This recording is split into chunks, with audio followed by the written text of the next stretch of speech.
আপনি কি জানেন একজন অ্যামাজন সেলার প্রতিদিন হাজার হাজার ডলারের বিজনেস অপারেট করেন, কিন্তু তাদের সবচেয়ে বড় ভরসার জায়গা হচ্ছে একজন ভার্চুয়াল অ্যাসিস্ট্যান্ট।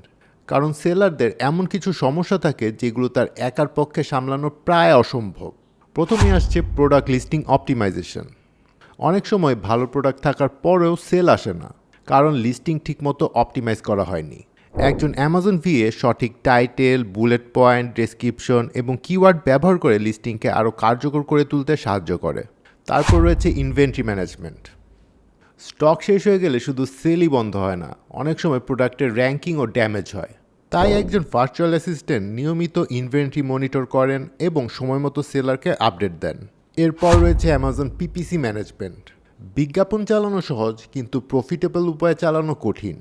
একজন অ্যামাজন পিপিসি এক্সপার্ট সঠিক কিওয়ার্ড নির্বাচন, বিড অপটিমাইজেশন অ্যান্ড ক্যাম্পেইন মনিটরিংয়ের মাধ্যমে বিজ্ঞাপনের পারফরম্যান্স আরও ডেভেলপ করেন। তারপর রয়েছে customer message and review management.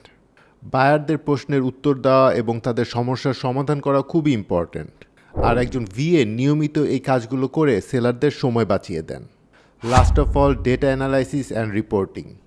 কোন প্রোডাক্ট বেশি বিক্রি হচ্ছে, কোথায় বিজ্ঞাপনের খরচ বেড়ে যাচ্ছে, কোন কিওয়ার্ড ভালো রেজাল্ট দিচ্ছে, একজন ভার্চুয়াল অ্যাসিস্ট্যান্ট এসব ডেটা নিয়মিত অ্যানালাইজ করেন এবং এর ভিত্তিতে রিপোর্ট তৈরি করেন, যাতে সেলার আরও ভালোভাবে সিদ্ধান্ত নিতে পারেন। আর এই কারণেই হাজার হাজার অ্যামাজন সেলার দক্ষ ভার্চুয়াল অ্যাসিস্ট্যান্ট খুঁজছেন। আর আপনি যদি এই স্কিলগুলো শিখতে পারেন, তাহলে আপনি বাংলাদেশে বসেই ইন্টারন্যাশনাল ক্লায়েন্টদের সঙ্গে কাজ করার একটা সুযোগ তৈরি হতে পারে। সো আপনি যদি এই স্কিলগুলো শিখতে আগ্রহী থাকেন, তাহলে কমেন্টে লিখুন অ্যামাজন। সবাই ভালো থাকবেন। Thanks for watching.